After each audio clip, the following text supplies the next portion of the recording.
This video is not going to be highly detailed like most of my videos. Again, if you want to see highly detailed, there's a video where I do the other side, which is the passenger side. That goes into a lot more detail.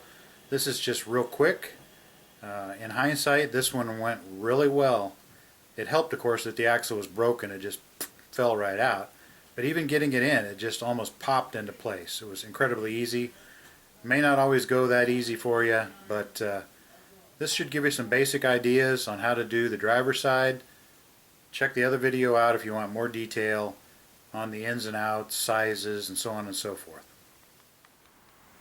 Okay, today we've got a 1999 Volkswagen Passat 1.8 liter turbo.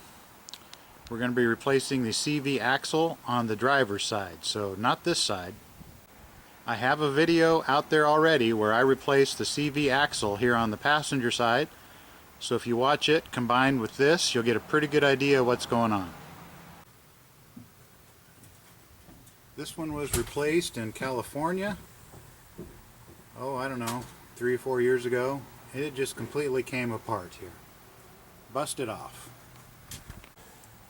So far we were able to remove this sort of an axle bolt with a hex socket and then the lug nuts. So it's a pretty big hex, it's metric, and I believe it's 14 millimeter.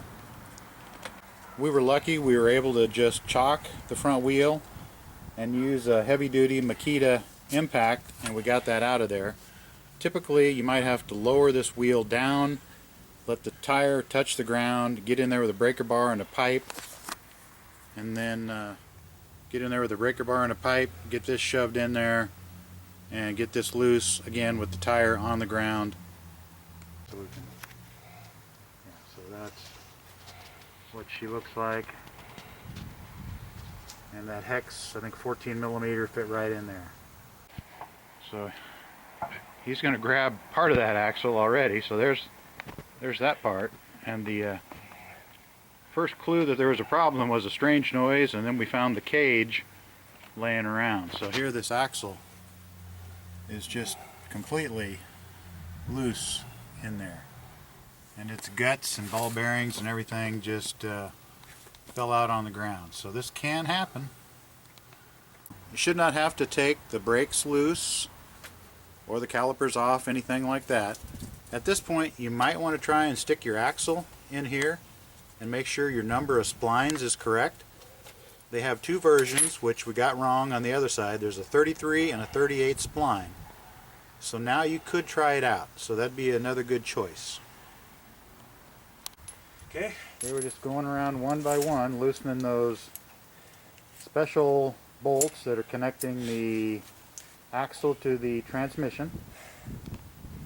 With the other wheel off the ground, we're able to easily rotate it into the best position. Okay, this is what that special tool looks like. Show me the end of it. Okay, there she is. And we're just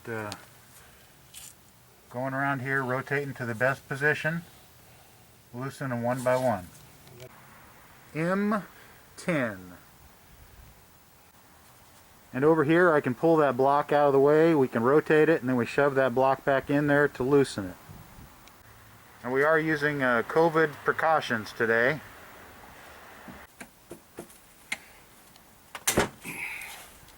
They haven't been too bad.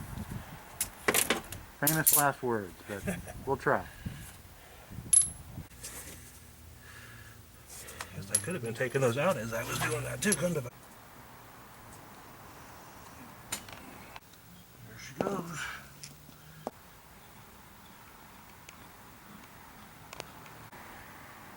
There's the first one.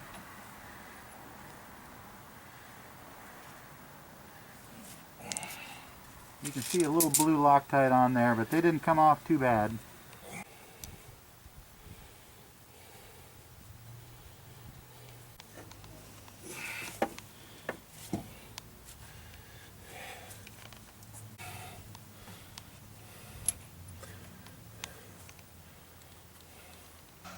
Alright, so she fell right out of there. Again, she's broke. We'll show you that here in a second. obviously there's the other piece of it. So she's much shorter now, so it just falls right out of there.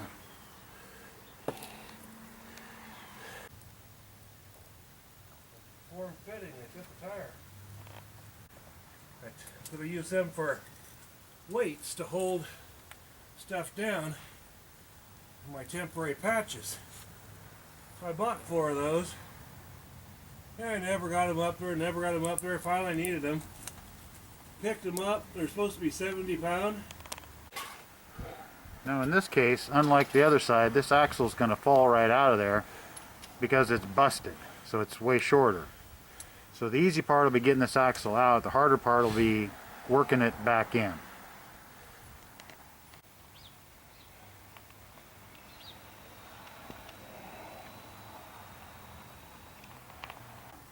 Now you just want to clean up that flange back there. Just make sure there's no large pieces of debris. And then we'll work the other one in there. We'll work the splines in first. And then we'll work this end back into place, tighten them up. And we'll be about done. Okay, we got lucky. She just kind of fell right into these splines here. Now the battle's going to be, getting it up somewhere, getting it lined up. We'll see how much of a battle that is.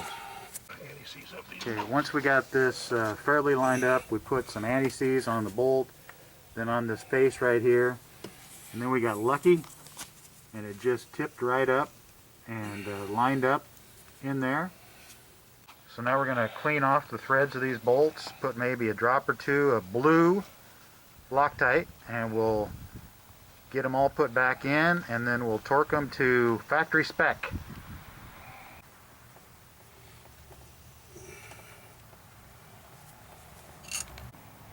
We've got one guy on the other side tightening, and I'm over here rotating this wheel, and when we get it in the right spot, we shove that block under there, get it tight, and we repeat to the next bolt.